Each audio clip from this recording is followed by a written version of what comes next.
One day in college gymnastics would change my life forever. When you're a child and you start doing gymnastics, you don't think of all the injuries that you can have. You almost feel like a superhero, like you're Superman flying around. But maybe we just tried to not think of all the ways we could hurt ourselves. This caused me, as a young athlete, to try dangerous skills that most people wouldn't.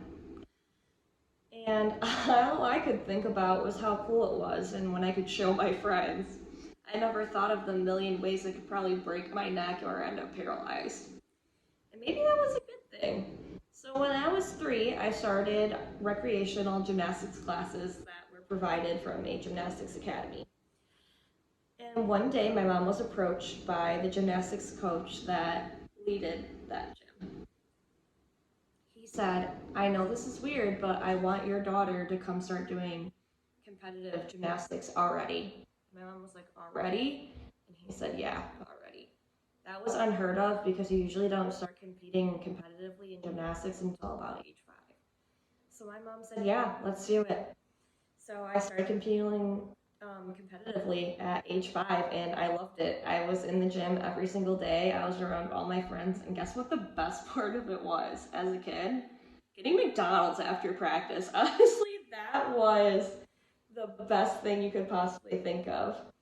So I loved gymnastics. My favorite events were floor and bars, and I loved bars because I would literally fly around in a circle on the bars, and I thought, wow, I'm doing the impossible. That's all I could think about. So I did gymnastics all the way through up until high school. Doing those, I kept my favorites, and I also kept my disfavorites. My least favorite was vault. For some reason, I thought running towards an inanimate object was a little bit crazy, but I trusted in them. So once high school rolled around, I actually took a hiatus and started doing all-star cheer. I went on to win international championship with my team, and I loved it. So then came the day to decide, was I going to do cheer or was I going to do gymnastics in college? That was honestly more important than what I chose for my major. And I decided to choose gymnastics. I needed to go home. So I chose Grand Valley State University. I got offers from Michigan State University and a few other big ones, but for some reason Grand Valley felt like home. So as a freshman, I was very excited that I didn't know anyone. I was happy for a fresh start and to be able to be my own person. So I actually rushed that semester and got into a sorority, Alpha Omicron Pi, and I was so happy to not only find my best friends, but my sisters. So I was so excited when gymnastics practices started. But I was wrong. Those girls were so judgy and cliquey, and I felt like if I made a mistake, it was the end of the world, because all they would do is laugh at me. This was kind of soul crushing for me. I never liked bullies, and the fact that I was placed in an environment of fear every day at practice really didn't help me. It started to make me work out before and after practice just so I would never have anything for them to laugh about. Then came the day, freshman year. I remember pulling up to practice and thinking, wow, it's freezing outside. I walked outside and you could see my breath all the way from my car to the gym. I warmed up like normal practice, and then I got to my, all-time favorite, as you guys know, vault.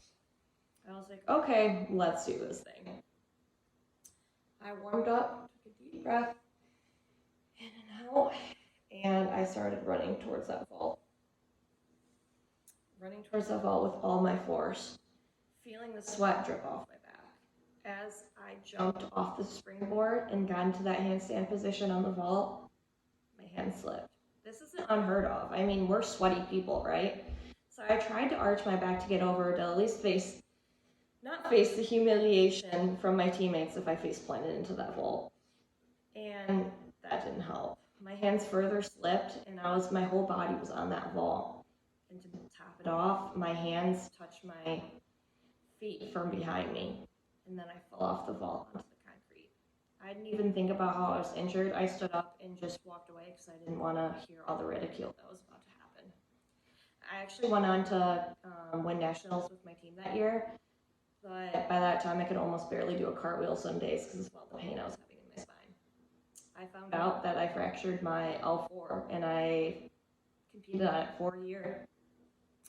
Then that fateful day came for surgery. I was terrified.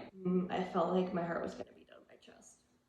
I went under and it came back up, and the pain that I had was the most tremendous pain of my entire life. I couldn't walk.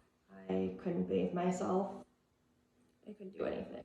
And that was very hard for me. And of course, it ended my gymnastics career. I thought there was no hope in sight. I thought, this is the end for me. But then I started and I tried getting better and I started exercising and I started doing things for myself and I saw that end in sight. And I realized the true friends that I had were still at college waiting for me. So honestly, you're way stronger than you think you are. I thought the end was never in sight, but I don't think humans realize how strong they are until they're pushed to the limit. And honestly, who needs friends like that anyway? Who needs friends that push them to that limit where they go past and over the edge? I honestly think humans are capable of amazing things. And my advice is just to never give up, because I didn't, and I thought I would never get through it. And hey, here I am. Thank you.